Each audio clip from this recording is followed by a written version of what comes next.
तो hello student, आज हम लोग बहुत ही महत्वपूर्ण चैप्टर अर्थशास्त्र का जो यूनिट 2 है उपभोक्ता का व्यवहार, यहाँ से काफ़ी सारे क्वेश्चंस आपको फाइनल एग्ज़ाम में पूछते हैं और इस बार के भी एग्ज़ाम में आप लोगों को यहाँ से पूछा जाएगा।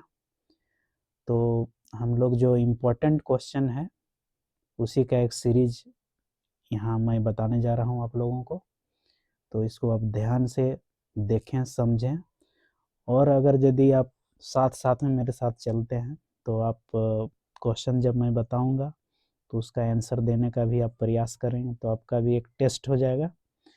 तो उपभोक्ता का व्यवहार के से रिलेटेड जितने भी क्वेश्चंस होंगे और 10 साल विगत 10 से 11 साल में जितने भी क्वेश्चंस आए हैं उस सारे क्वेश्चंस को हम लोग देखेंगे यहाँ पर। उसके अतिरिक्त भी और भी कुछ क्वेश्चंस हैं, उसके बारे में भी चर्चा करेंगे। तो बिना देरी किए हम लोग स्टार्ट करते हैं। ये क्वेश्चन 2025 के वार्षिक एग्जाम में आया हुआ है, यहाँ आप देख सकते हैं, है ना। और हम लोग का पहला क्वेश्चन है, निम्नलिखित में से कौन सा वक्र ऋणात्मक ढलान वाला है। तो यहाँ 4 ऑप्शन है और आपको यहाँ देखना है इस ऑप्शन में कि कौन सा ऐसा आंसर है 4 ऑप्शन में से उसका ढाल जो होगा उसका ऋणात्मक ढाल वाला होगा। ऋणात्मक कहने का अर्थ है नेगेटिव स्लोप, स्लोप मतलब ढलान, ढाल। तो इसमें पहला है आपूर्ति वक्र यानी सप्लाई कर्व, बजट रेखा, कुल उपयोगिता वक्र और चौथा ऑप्शन है कुल लागत वक्र। तो आप सोचे अपना आंसर क्या हो सकता है इसका। अगर आप देख रहे हैं क्वेश्चन तो कमेंट करके बताइए, और नहीं तो मैं इसका आंसर बताने जा रहा हूं। और इसका सही आंसर है बजट रेखा। बजट रेखा को कीमत रेखा भी बोलते हैं, आप लोग ख्याल रखेंगे। बजट रेखा को हम लोग कीमत रेखा भी बोलते हैं, प्राइस लाइन। तो इस नाम से भी इसको जानते हैं। अगर यदि एग्जाम में थोड़ा घुमा फिरा के पूछ देता है तो इसको बजट रेखा जो होती है वो कीमत रेखा के नाम से भी जाना जाता है। तो ये ख्याल रखना है आपको। क्वेश्चन हो सकता है हूबहू ऐसा ना दे के दूसरा कुछ दे देगा, इसलिए कीमत रेखा या प्राइस लाइन के नाम से भी इसको जानते हैं। चलिए नेक्स्ट क्वेश्चन देखते हैं। और अगला प्रश्न है 2024 के वार्षिक एग्जाम में आया हुआ है और ये क्वेश्चन है, वस्तु की मात्रा के सापेक्ष कुल उपयोगिता में परिवर्तन की दर को क्या कहते हैं। क्वेश्चन समझ में आई। वस्तु की मात्रा यानी क्वांटिटी ऑफ गुड्स के सापेक्ष कुल उपयोगिता में परिवर्तन की दर को क्या कहते हैं। यहाँ 4 ऑप्शन है, औसत उपयोगिता, कुल उपयोगिता, कुल लाभप्रदता, सीमांत उपयोगिता, यानी किसको कहेंगे। तो जल्दी से फटाफट कमेंट करें कमेंट बॉक्स में और बताइए। ये बहुत ही इम्पोर्टेंट क्वेश्चन है, 2024 में आया हुआ है ये, इसलिए 2026 में चांसेस बनता है आने का। तो अब बताइए इसका सही आंसर क्या हो सकता है। चलिए मैं बता देता हूँ इसका सही आंसर क्या है। सीमांत उपयोगिता इसको कहते हैं। सीमांत उपयोगिता को हम लोग इस प्रकार से भी एक्सप्लेन कर सकते हैं कि सीमांत उपयोगिता जो होती है, सीमांत उपयोगिता मतलब होता है एक अतिरिक्त उपयोगिता। यानी अगर यदि कोई अतिरिक्त एक वस्तु का कोई इकाई को हम लोग उपयोग करते हैं तो जो कुल उपयोगिता में परिवर्तन होती है उसी को हम लोग सीमांत उपयोगिता कहते हैं। तो वही सीमांत उपयोगिता यहाँ सही उत्तर है। तो आप लोग ऑप्शन डी को टिक करेंगे। चलिए नेक्स्ट क्वेश्चन देखते हैं।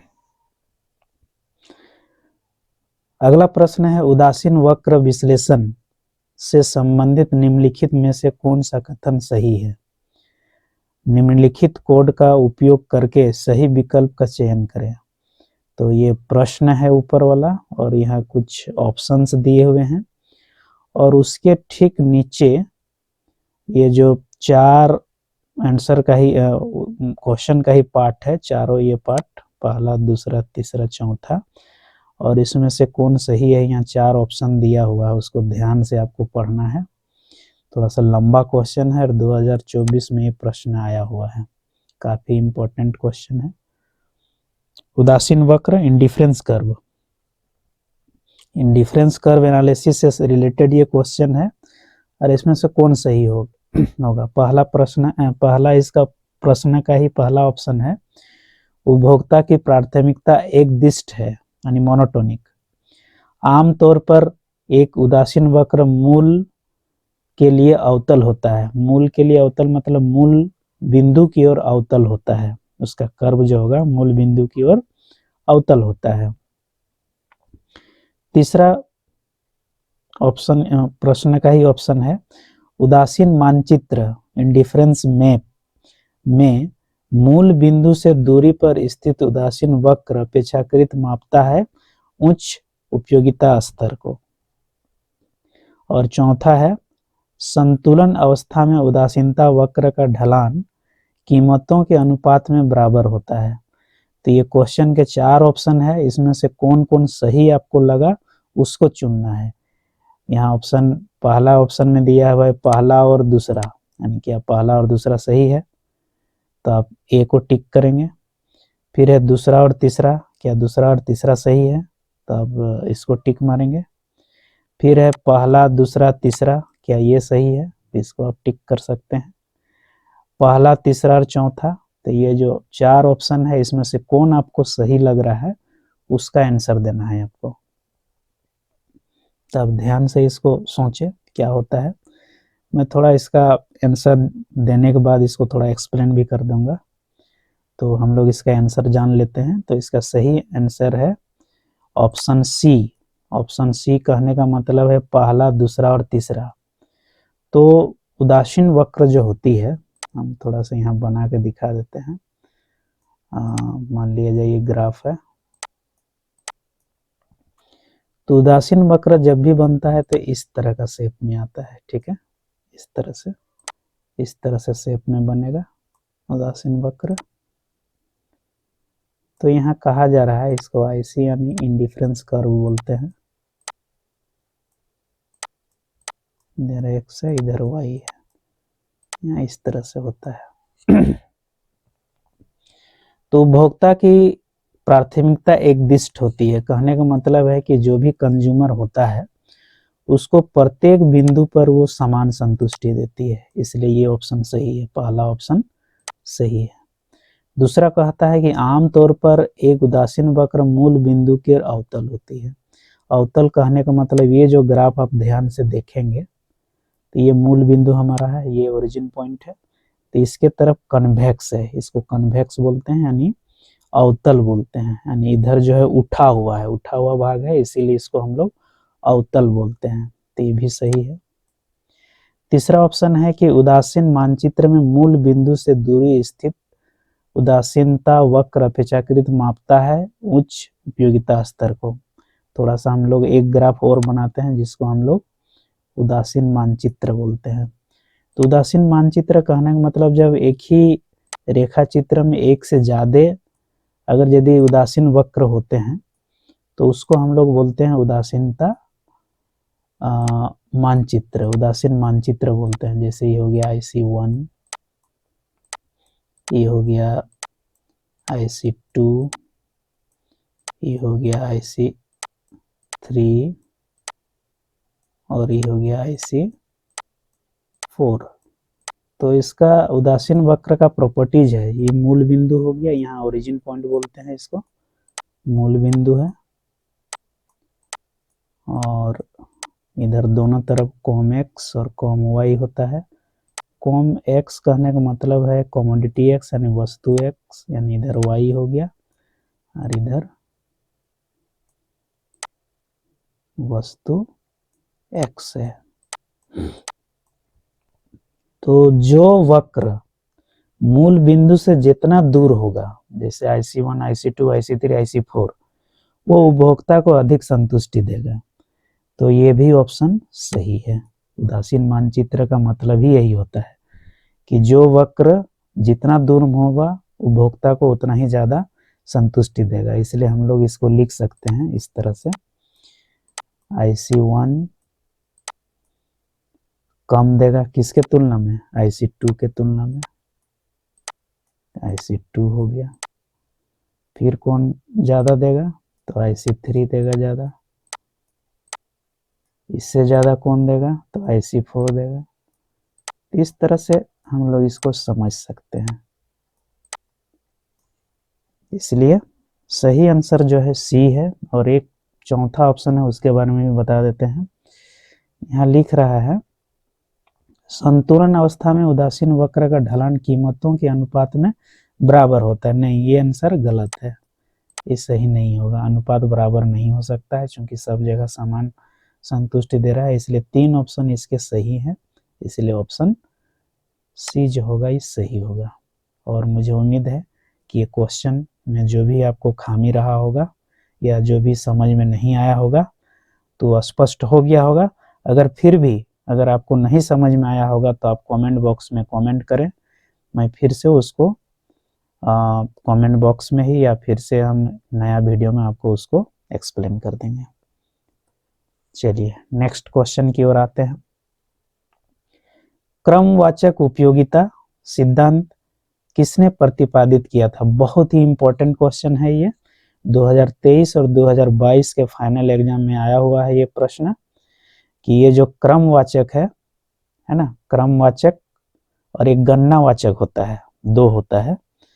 तो यहाँ क्रमवाचक की बात है, तो ये सिद्धांत कौन दिया था क्रमवाचक को? ये जो सिद्धांत है किसने दिया है? तो इसका पहला ऑप्शन है मार्शल, दूसरा है एलन और हिक्स और एलन, पिगू और रिकार्डो। तो इसका फटाफट आप जल्दी उत्तर बताइए, कमेंट बॉक्स में लिखिए कि ये 4 ऑप्शन में कौन सही होगा। क्रमवाचक, ध्यान देना है, क्रमवाचक है यानी एक क्रम में दिया हुआ है ना। अगर आप पढ़े होंगे तो ख्याल होना चाहिए क्रमवाचक गणनावाचक कौन दिया है।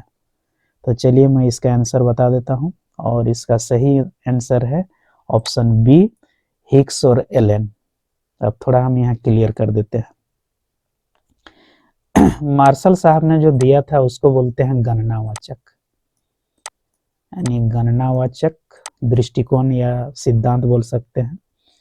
गणनावाचक यानी जिसको हम लोग गिनती कर सकते हैं, गणनावाचक। थोड़ा सा यहाँ गलती लिखा गया, आगे लिखते हैं गणनावाचक।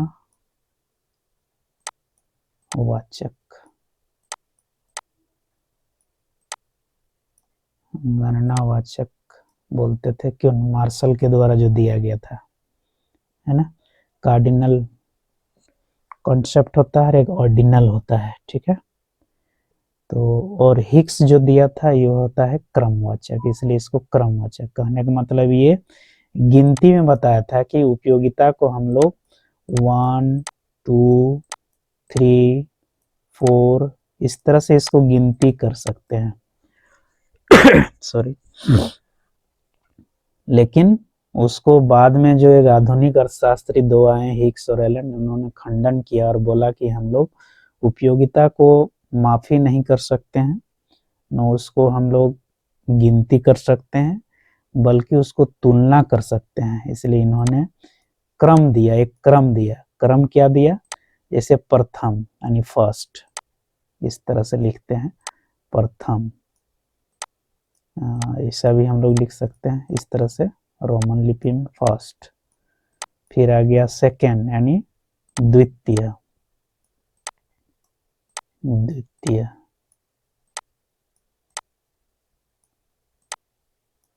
इस तरह से द्वितीय। इसी तरह से तृतीय, चतुर्थ, इस तरह से आगे इन्होंने बताया। तो ये नंबर को हम लोग जोड़ घटाव नहीं कर सकते हैं, लेकिन इसको हम लोग जोड़ घटाव कर सकते हैं। सॉरी। तो ये जो है, ये जो कंसेप्ट दिया हिग्स ने, प्रथम द्वितीय तृतीय, इसका लॉजिक था कि मान लिया जाए 2 मीठा रखा हुआ है एक प्लेट में, तो हम इसको दोनों मीठा को तुलना कर सकते हैं कि जो ए मिठाई है और इधर बी मिठाई है, स्वीट्स जो रखा हुआ है, इसमें से कौन ज़्यादा बढ़िया है। तो हम यहाँ तुलना कर सकते हैं कि ए जो है बी के तुलना में ज़्यादा अच्छा है, इसलिए इसको तुलनीय बोला गया, मापनीय नहीं बोला गया। इसलिए इन लोग ने जो सिद्धांत दिया वो क्रमवाचक कहलाया। तो उम्मीद है कि ये भी क्वेश्चन का जवाब आप लोग को स्पष्ट हो गया होगा। नेक्स्ट क्वेश्चन की ओर चलते हैं। ये भी इम्पोर्टेंट क्वेश्चन है। गोसेन का पहला नियम कौन सा है। गोसेन एक अर्थशास्त्री हैं और इन्होंने पहला नियम कौन सा दिया था। मांग का नियम दिया है, ह्रासमान सीमांत उपयोगिता का नियम दिया है, समसीमांत उपयोगिता का नियम दिया है, या इनमें से कोई नहीं। तो कौन सा इन्होंने कहा है कि कौन सा सिद्धांत इन्होंने दिया था। और 2022 का एनुअल एग्जाम में आया हुआ है, तो इसका सही आंसर है बी, ह्रासमान सीमांत उपयोगिता का सिद्धांत दिया था इन्होंने। यानी ये जो गोसेन साहब हैं, इन्होंने कहा था कि जब लोगों का, यानी जब लोग कोई भी चीज को लगातार प्रयोग करते हैं तो उसका उपयोगिता धीरे धीरे कम होती चली जाती है। तो इसके बारे में उन्होंने बताया था, यही होता है ह्रासमान सीमांत उपयोगिता का सिद्धांत या नियम। घटती हुई सीमांत उपयोगिता जिसको बोलते हैं, धीरे धीरे घटती चली जाती है।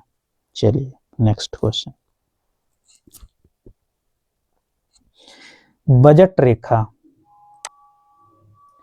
या मूल्य रेखा, अभी हम जस्ट बताए थे, बजट रेखा को ही मूल्य यानी कीमत रेखा का बोलते हैं उसको। उसका ढलान होता है, यहाँ एक इक्वेशन दिया हुआ है, अगर यदि आप लोग पढ़े होंगे तो इसका ढलान जो होता है, स्लोप जो होता है, वो किस प्रकार का होता है, उसके लिए कौन सा इक्वेशन उपयुक्त होगा। तो फिगर में हम बता देते हैं थोड़ा सा, हालांकि ये हम आंसर देंगे उसके बाद बताएंगे। इसे ड्रॉ करते हैं। कीमत रेखा का स्लोप इस प्रकार का होता है, इस तरह का होता है। अगर यदि ख्याल होगा तो आप याद कीजिए, और 2022 का फाइनल एग्जाम में ये आया हुआ है। तो इसमें से कौन सा स्लोप का जो कौन सा इक्वेशन है वो सही होगा इसका। तो इसका सही उत्तर है answer B, A, P X by P Y. तो यहाँ प्राइस लाइन है ये वाला, इधर एक्स वस्तु के लिए है, इस साइड में कॉमोडिटी एक्स बोलते हैं इसको, यानी कॉम एक्स यानी वस्तु एक्स, और इधर वाई बोलते हैं, इधर वाई वस्तु का है, कॉम वाई। तो जब इसका ढलान होता है तो नेगेटिव स्लोप है, इसलिए हम माइनस, देखिए यहाँ माइनस दिख रहा है, तो इसलिए इसका जो स्लोप होगा, ढाल जो होगा, माइनस पी एक्स बटा पी वाई होगा, यानी ऊपर से नीचे की ओर झुक रहा है। इस तरह से हमेशा इसका प्राइस लाइन का ढलान होता है, कीमत रेखा ऊपर से नीचे की ओर होती है। चलिए नेक्स्ट क्वेश्चन की ओर चलते हैं। 7 नंबर क्वेश्चन है, ये भी 2022 के फाइनल एग्जाम में आया हुआ है। ह्रासमान सीमांत उपयोगिता के नियम का प्रतिपादक है। हमको लगता है जस्ट ऐसा ही क्वेश्चन पीछे भी हम लोग देखे थे। तो इस नियम का प्रतिपादन किसने दिया है। तो यहाँ 4 ऑप्शन है, गोसेन, एडम स्मिथ, हिग्स और मार्शल। तभी जस्ट बताए हैं, इसलिए इसका सही आंसर होगा ऑप्शन ए, गोसेन, है ना, इन्होंने बताया था, अभी तुरंत पढ़े थे। नेक्स्ट क्वेश्चन है, निम्नलिखित में से कौन सा उपयोगिता की विशेषता है, यानी उपयोगिता जो है उसका क्या क्या विशेषता होती है उसके बारे में यहाँ बोला गया है। तो उपयोगिता के लिए क्या क्या सही है, कौन सा उसकी विशेषता होती है।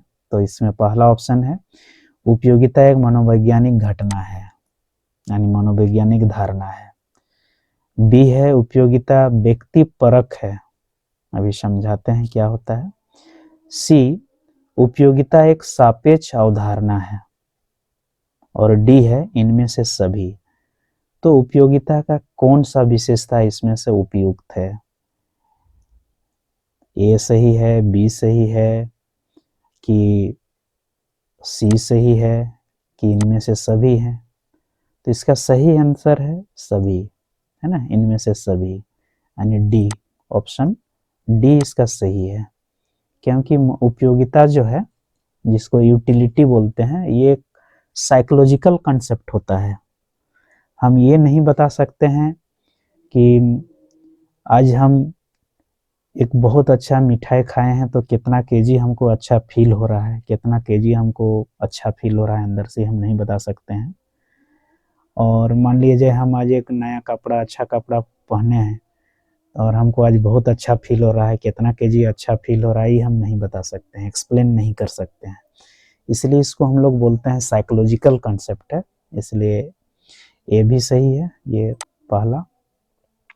उपयोगिता व्यक्तिपरक, व्यक्तिपरक कहने का मतलब यहाँ क्या है कि उपयोगिता जो है पर्सन टू पर्सन, यानी व्यक्ति व्यक्ति में अंतर हो जाता है। हमको जो पसंद है आप लोगों को पसंद होगा कोई जरूरी नहीं है, आपका जो पसंद है हमको पसंद होगा कोई जरूरी नहीं, इसलिए ये अलग अलग होता है, व्यक्ति पर निर्भर करता है। उपयोगिता एक सापेक्ष अवधारणा है ना, रिलेटिव कॉन्सेप्ट है ये।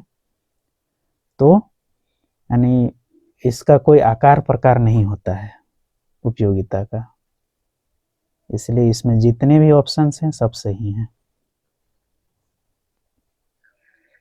चलिए नेक्स्ट प्रश्न की ओर चलते हैं। अगला प्रश्न है 9 नंबर, मानव आवश्यकताओं की पूर्ति करने की वस्तु की शक्ति को डैश कहते हैं। ये जो क्वेश्चन है 9 नंबर, मुझे लगा कि हमको दोनों लैंग्वेज में देना चाहिए, इसलिए इंग्लिश और हिंदी दोनों में दिए हैं। यानी यहाँ capacity of, power of capacity यहाँ बोला गया ह्यूमन सेटिस्फेक्शन का, तो उसको हम लोग क्या बोलते हैं? तो इसके 4 ऑप्शन है, उत्पादन, संतुष्टि, उपयोगिता और इनमें से कोई नहीं। तो मनुष्य की जो आवश्यकता को पूरा करने वाला जो शक्ति होता है कोई भी वस्तु में, उसको क्या कहते हैं इस चारों में से? तब फटाफट बताएं।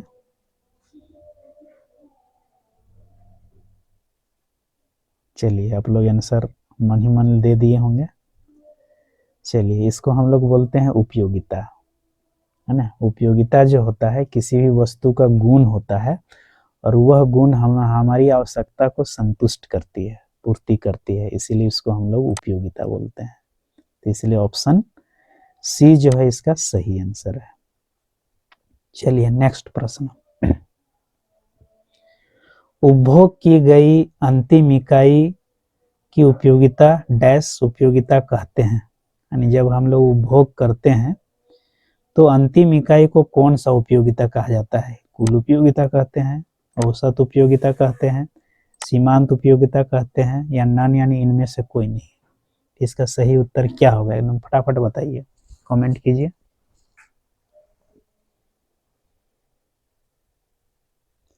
तो इसका सही उत्तर है सीमांत उपयोगिता। सीमांत उपयोगिता कोई हम लोग अंतिम इकाई यानी अंतिम उपयोगिता कहते हैं, यानी लास्ट में यही होता है, इसलिए सीमांत बोला गया है इसको, है ना। अंतिम इकाई अंतिम उपभोग के लिए वही होता है। चलिए नेक्स्ट प्रश्न, जब सीमांत उपयोगिता शून्य होती है, ख्याल कीजिएगा, तो कुल उपयोगिता क्या होती है? डैश है यहाँ, क्या न्यूनतम होती है, क्या अधिकतम होती है, शून्य होती है, या ऋणात्मक होती है? क्या होती है चारों में से? आंसर आप मन ही मन सोचें क्या हो सकता है। एक बार मैं फिर से बोल रहा हूं, जब सीमांत उपयोगिता शून्य हो जाती है तब कुल उपयोगिता क्या होगा? चलिए मैं इसका आंसर बता देता हूं, तो अधिकतम होगा, है ना। कैसे होता है थोड़ा सा यहाँ आप देख सकते हैं, यानी सीमांत उपयोगिता शून्य होती है तो कुल उपयोगिता क्या होगा, है ना। तो अगर यदि आप लोग ग्राफ को ध्यान दिए होंगे तो इस तरह का ग्राफ होता है।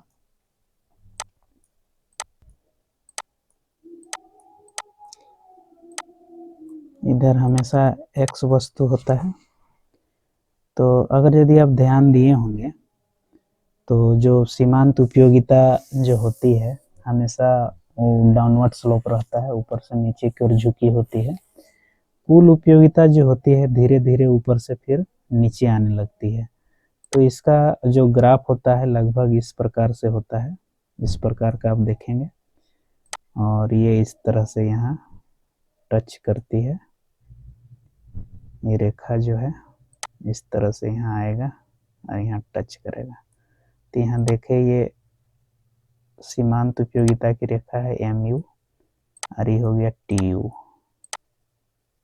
है ना, इसको TU बोलते हैं। तो यहाँ जहाँ मिल जाता है ये शून्य में मिल गया ये लाइन में आके, और ये देखिए यहाँ ये अधिकतम है, यहाँ अधिकतम पॉइंट इसको बोलते हैं, और एक ये है पॉइंट।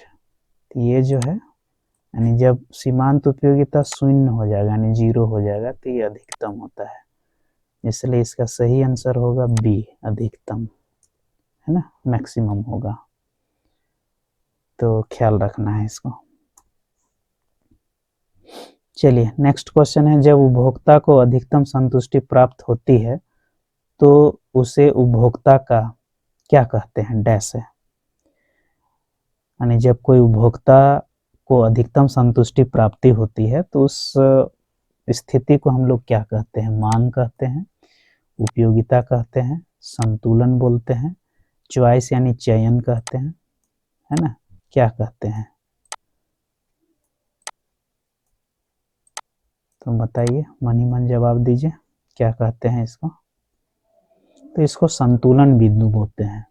यानी जब कोई उपभोक्ता संतुष्टि को प्राप्त करता है तो उसको इक्विलिब्रियम पॉइंट प्राप्त होता है, यानी संतुलन बिंदु पर वो पहुंचता है, यानी अधिक संतुष्टि प्राप्त होती है उसको। नेक्स्ट प्रश्न है,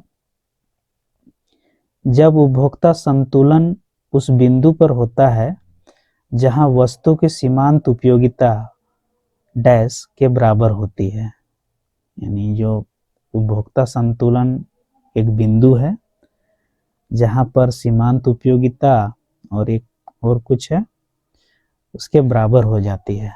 तो यहाँ 4 ऑप्शन दिया हुआ है, आय, मूल्य, मांग, पूर्ति या आपूर्ति जिसको बोलते हैं।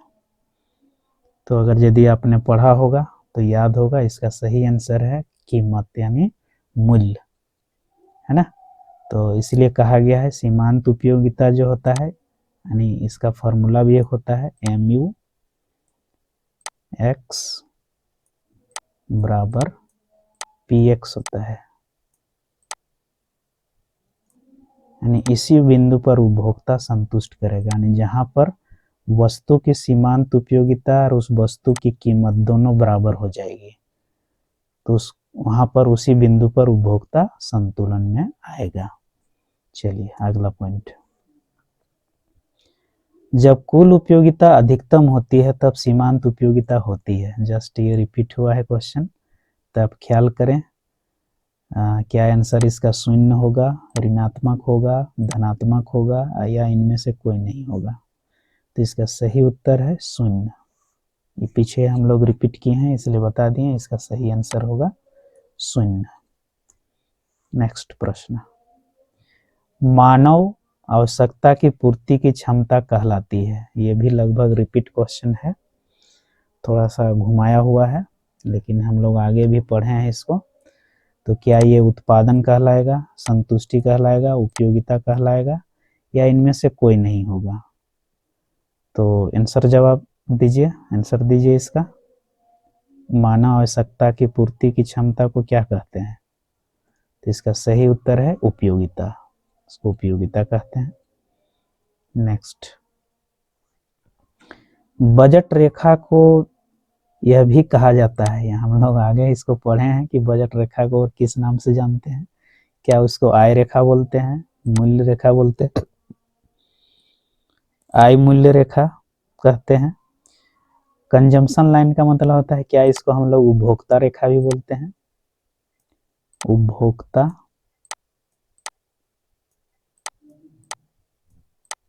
रेखा।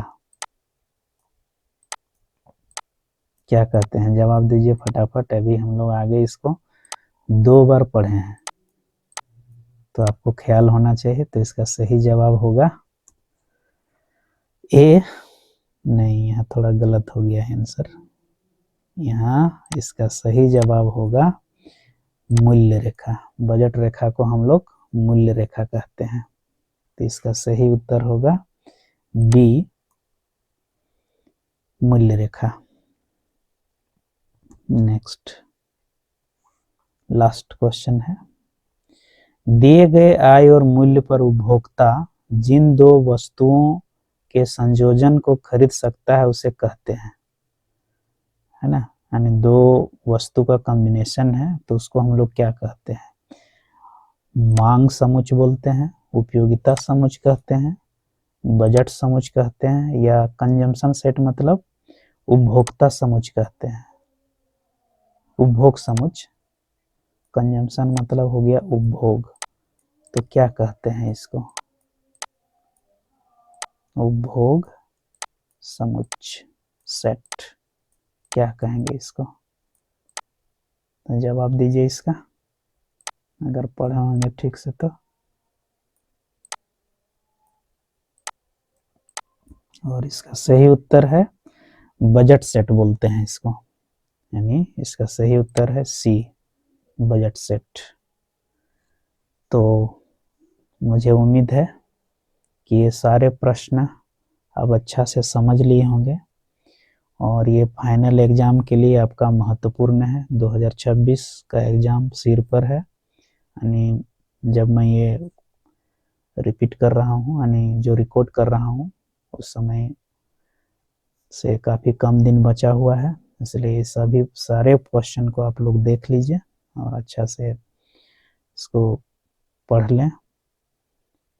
और इसी तरह का प्रश्न मैं आपके सामने लाऊंगा, इसलिए वीडियो देखते रहें, यही मैं कहना चाहूँगा। चलिए, वीडियो देखने के लिए बहुत बहुत धन्यवाद।